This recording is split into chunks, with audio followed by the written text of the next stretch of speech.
Jesus está mais do que nunca autorizado a se apresentar com o nome próprio de Deus. Se nós lembrarmos lá a história do Antigo Testamento, quando Moisés pediu a Deus que lhe falava por meio de uma sarça ardente para revelar o seu nome, Deus responde: eu sou.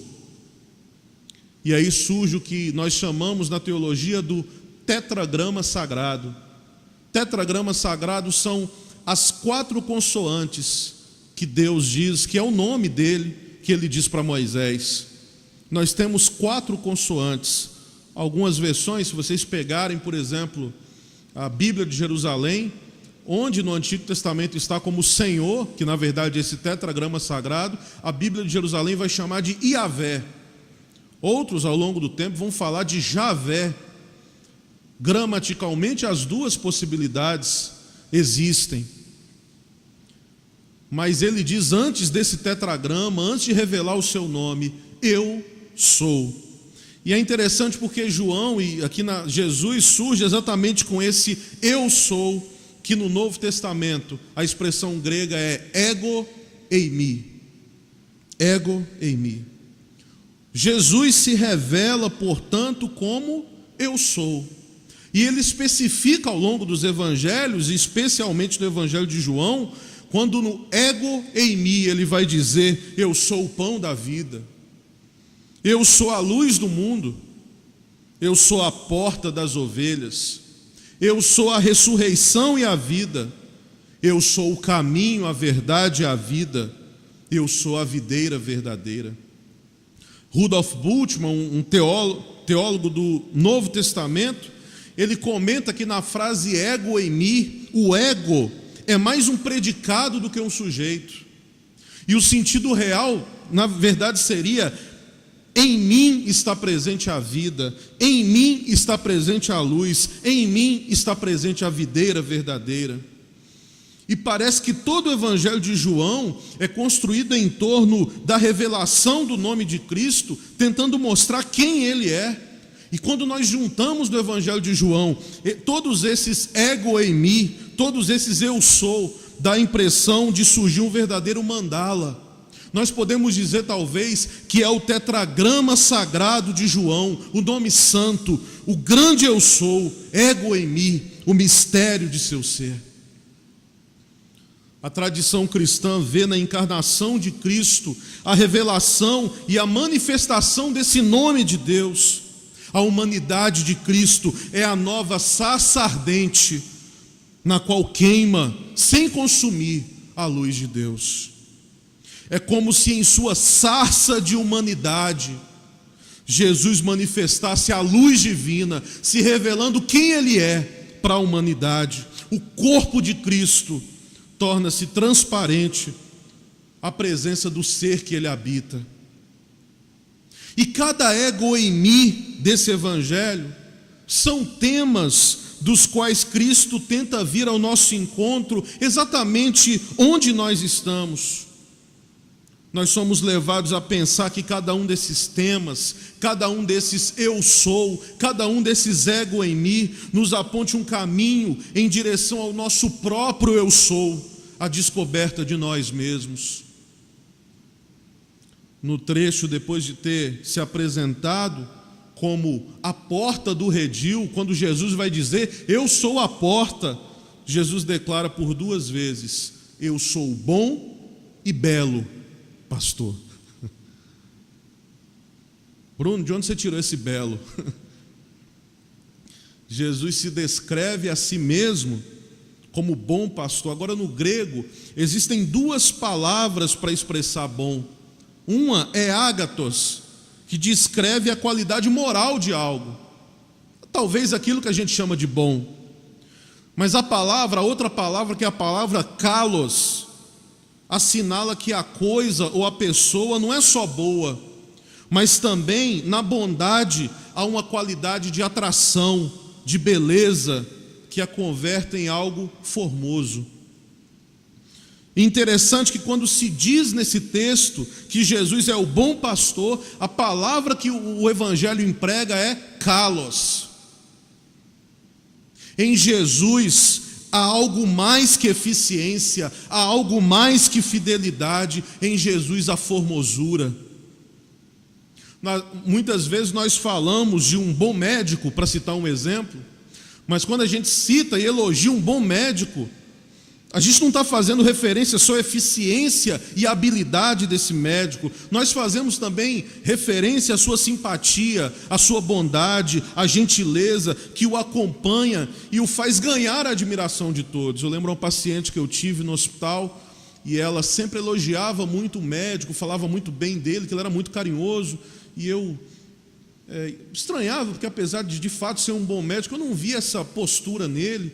E um dia eu perguntei para ela, por que você fala que ele é bom assim, que ele é carinhoso? E ela disse, olha, porque toda vez quando ele me atende, na hora de ir embora, quando ele passa do pé da cama, ele faz carinho no dedão do meu pé.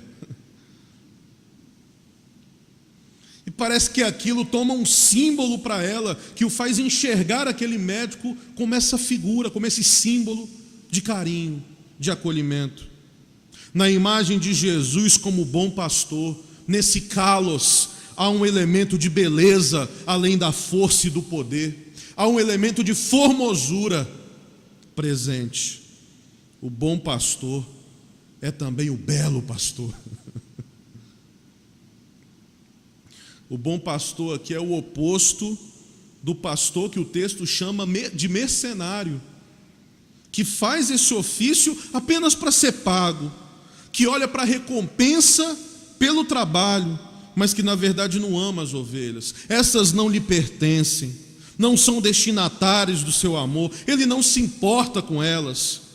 Prova disso é o fato de que quando o lobo chega, ele logo abandona as ovelhas e foge. Ele quer salvar a si mesmo, não as ovelhas que lhe são confiadas.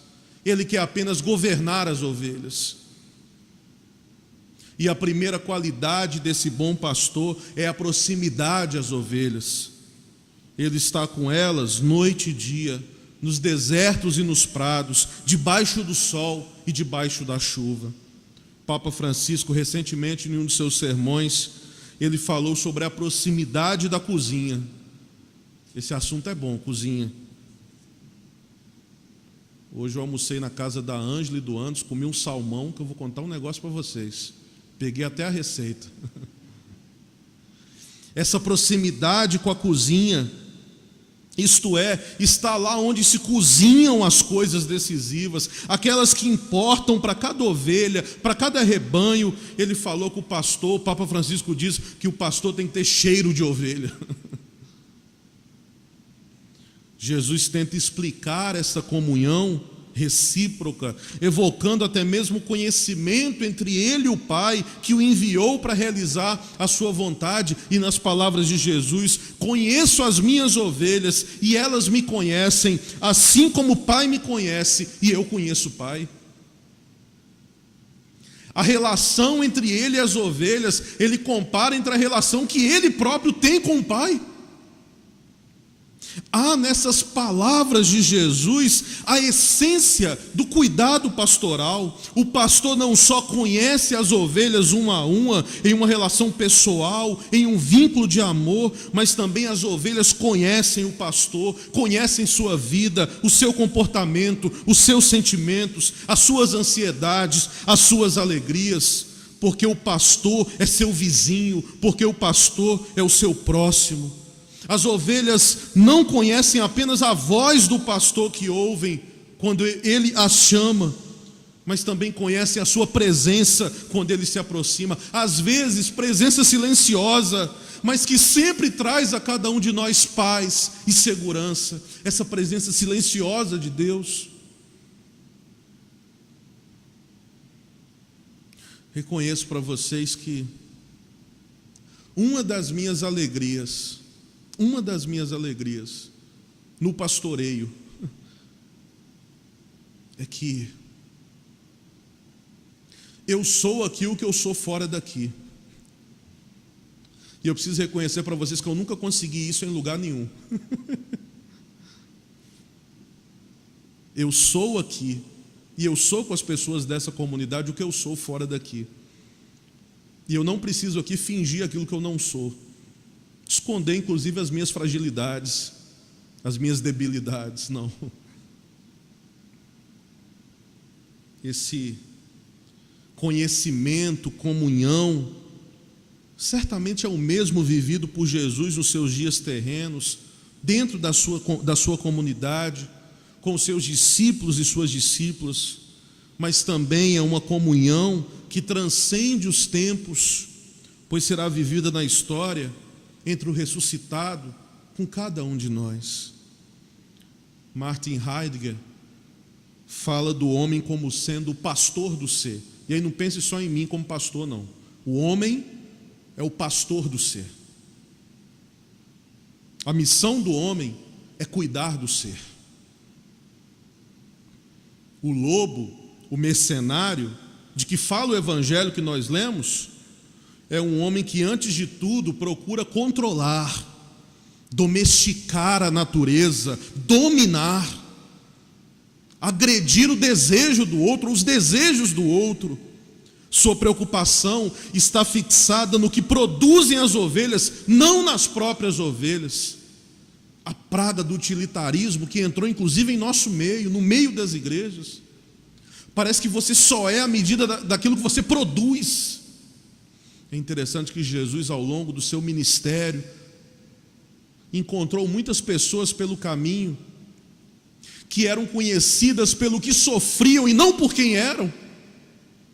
Pessoas cujo sofrimento davam o tom da sua identidade: o leproso, a mulher com fluxo de sangue, o cego, o aleijado. As pessoas eram conhecidas pelo que sofriam e não por quem eram. E parece que através da sua vida Jesus também vem mostrar: você não é o que você sofre, você é antes de qualquer coisa.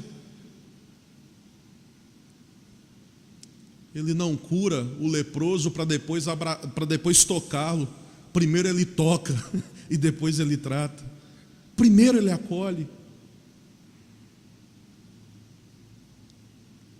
Quanto ao verdadeiro pastor, o bom pastor, o poimen okalos citado no texto, ele cuida das ovelhas por si mesmas. Ele conhece cada uma pelo seu nome. Ele estabelece uma relação de intimidade com elas, não só uma relação de produto com o produtor. O sentido do ser humano não está no que ele faz, no que produz, mas em quem ele é. Nunca vou me esquecer, certa vez, eu já contei a história 50 vezes aqui, mas vocês não têm opção, vocês têm que ouvir, então ouçam de novo. Eu lembro na rádio, escutando entrevista com Amir Klink, velejador, e ele falando sobre uma das travessias, ou a travessia mais famosa que ele fez em um dos oceanos, que eu não lembro qual, e a repórter virou para ele e disse assim: conta para a gente, o que você aprendeu de tudo isso, essas travessias, qual a lição que ficou para você? E ele respondeu: olha, depois de tanto tempo velejando e andando no mar, a lição que eu aprendi é o seguinte: essa foi a experiência mais inútil da minha vida. E a repórter ficou revoltada. Não pode ser inútil, alguma coisa deve ter servido para alguma coisa. E ele falou: não, calma. Não é porque eu estou dizendo que foi inútil que eu estou falando que não foi bom. Qual o problema que a gente tem com a inutilidade? Só é bom quando é útil?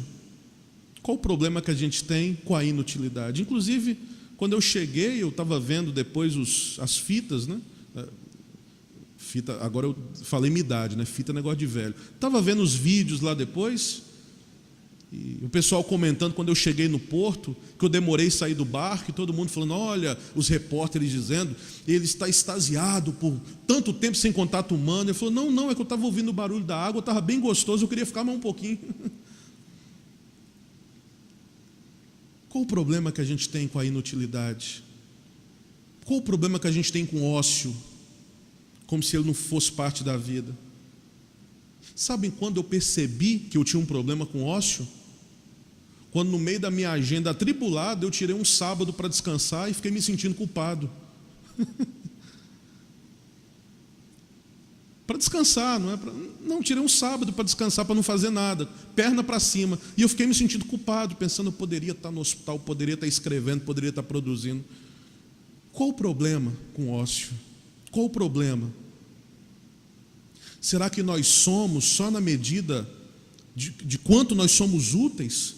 Ou nós somos antes de qualquer coisa? Ou o nosso valor está para além desse utilitarismo? O sentido do ser humano não está no que faz, não está no que produz, mas está no que ele é. Nós devemos nos tornar pastores do ser, não proprietários do ser, não mercenários, mas infundir um pensamento contemplativo que nos faz entrar não só na utilidade do ser, mas também na gratuidade do ser. O que Heidegger não diz, e eu vou dizer, é que o homem não é só pastor do ser, mas ele também é pastor do outro. Lembra a pergunta formulada por Caim lá, ou para Caim, não é o que fizeste do ser, mas o que fizeste de teu irmão, o que fizeste do outro. Nesse sentido, também podemos ser bons pastores, verdadeiros pastores ou mercenários.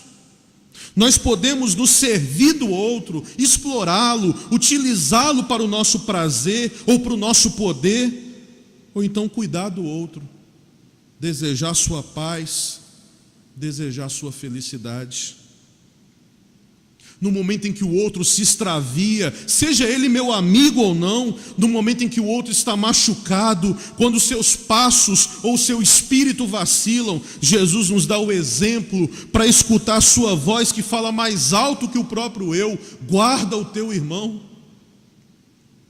No momento da angústia e aflição do outro, que permaneçamos à sua frente, não como um animal selvagem que se alimenta das aflições dos outros, mas como exemplo do pastor que tem em suas mãos o gesto seguro que ergue, que consola o outro. Eu sou o pastor, eu sou o bom pastor, eu sou o belo pastor, eu sou o verdadeiro pastor. Jesus é consumido pelo desejo de que haja um só rebanho, com um só pastor.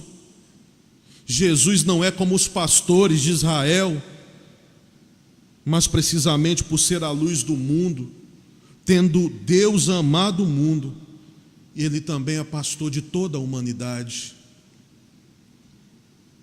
E depois dessa autorrevelação que Jesus faz, surgem outras palavras com que Jesus expressa a sua intimidade, a sua comunhão com Deus, e Ele diz: é por isso que o Pai me ama, porque eu dou a minha vida para depois recebê-la novamente.